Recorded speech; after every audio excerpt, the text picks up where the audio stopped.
সবচেয়ে ছোট ছিল শরীফ ওসমান হাদি। আজকের তার লাশ আমার কাঁধে বহন করতে হচ্ছে। أعوذ بالله من الشيطان الرجيم بسم الله الرحمن الرحيم كل نفس ذائقة الموت صدق الله العظيم সম্মানিত হাজিরিন, আজকের এই লক্ষ লক্ষ তৌহিদি জনতা আপনারা হাজির হয়েছেন আমার কলিজার টুকরা ছোট ভাই শহীদ শরীফ ওসমান হাদির জানাজার নামাজে অংশগ্রহণ করার জন্য।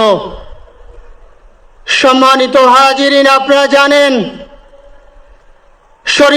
শহীদ ওসমান হাদি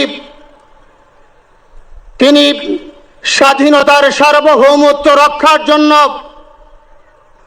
এই বাংলাদেশের 18-20 কোটি মানুষের কাছে একটি মেসেজ দিয়েছিলেন কিভাবে একটি স্বাধীনতার সার্বভৌমত্ব রক্ষা করতে হয়। আজকের বড় পরিতাপের বিষয়, আমার বলার মতো কোনো অবস্থা নেই। আপনারা জানেন যে শরীফ ওসমান হাদির একটি বাচ্চা মাত্র 8 মাস বয়স। ওর বাচ্চা যখন জন্ম হয়েছে আমাকে বলেছেন, ভাই আমার বাচ্চার জন্য একটি নাম নির্বাচন করেন, যেই নামের মধ্যে বিপ্লবী চেতনা থাকবে। আমার সন্তানের জন্য একটি নাম নির্বাচন করেন, যেই নামটা সাহসিকতার পরিচয় বহন করবে। আমি অনেক যাচাই বাছাই করে ওর সন্তানের নাম দিয়েছিলাম ফিরিনাস, বিপ্লবী এবং সাহসী। সম্মানিত ভাইয়েরা, আজকের ওর সন্তানের চেহারার দিকে তাকানো যায় না। আজকের আমার মা প্রায় পাগল হয়ে যাচ্ছে, জ্ঞান হারিয়ে ফেলছে। আমার ভাই বোন তারা পাগল হয়ে যাচ্ছে। আমার 6 ভাই বোনের মধ্যে সবচেয়ে ছোট ছিল শরীফ ওসমান হাদি। আজকের তার লাশ আমার কাঁধে বহন করতে হচ্ছে। আজকের আপনাদের কাছে আমার কোনো দাবি নাই, শুধু একটি দাবি।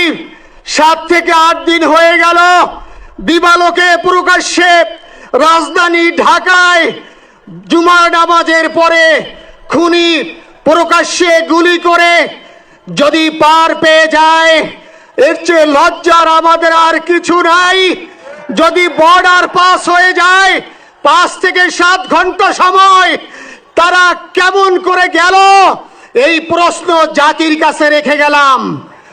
আমার কোনো চাওয়া পাওয়া নাই। আমার ভাই ওসমান হাদি শহীদ হয়েছে, ওর শহীদি তামান্না ছিল। আপনারা ওর বক্তব্য শুনেছেন, আপনারা শহীদ ওসমান হাদির টক শো শুনেছেন। ও সব সময় শহীদি তামান্না করত।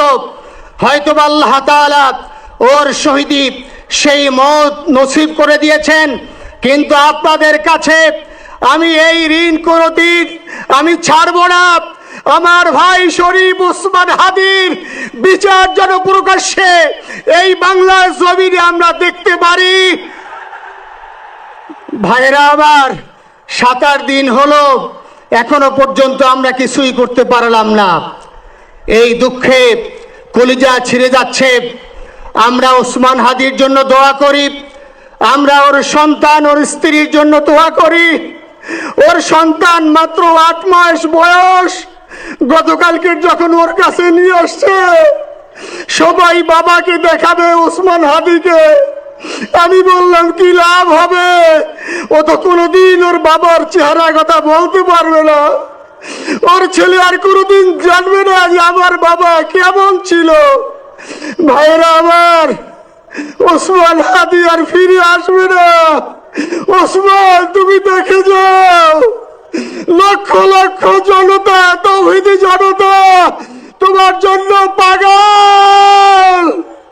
ওসমান, তুমি মরো নাই, তুমি আমাদেরকে পাগল বানাই দিয়ে গেছো। আল্লাহর কাছে আমরা সবাই দোয়া করি, আল্লাহ যেন আমার ভাই শহীদ শরীফ ওসমান হাদিকে জান্নাতুল ফিরদাউসের মেহমান হিসেবে কবুল করেন। আল্লাহ তাআলার কাছে দোয়া করছি, আয় আল্লাহ তাআলা, আমরা যারা বেঁচে আছি ঈমানের সাথে স্বাধীনতার সার্বভৌমত্ব রক্ষা করে তৌহিদের দ্বীপ বাংলাদেশকে যেন আমরা রক্ষা করতে পারি, সেই তৌফিক আল্লাহ তাআলা আমাদের নসিব করুন। আপনাদের সবার কাছে দোয়া চাচ্ছি। আমার মেজো ভাই ওমর ফারুক সাথে ছিল, ওর জন্য আপনারা দোয়া করবেন। আমার ছোট বোন মাসুমা অ্যাবনর্মাল হয়ে গেছে, তাকে চিকিৎসা করাচ্ছি, ডাক্তাররা বলছে অনেক বেশি সমস্যা। আমাদের পরিবারের জন্য একটু দোয়া করবেন। আমাদের আর কোনো চাওয়া পাওয়া নাই। শরীফ ওসমান হাদি, তুমি বেঁচে থাকো, আমরা ওর জন্য দোয়া করি।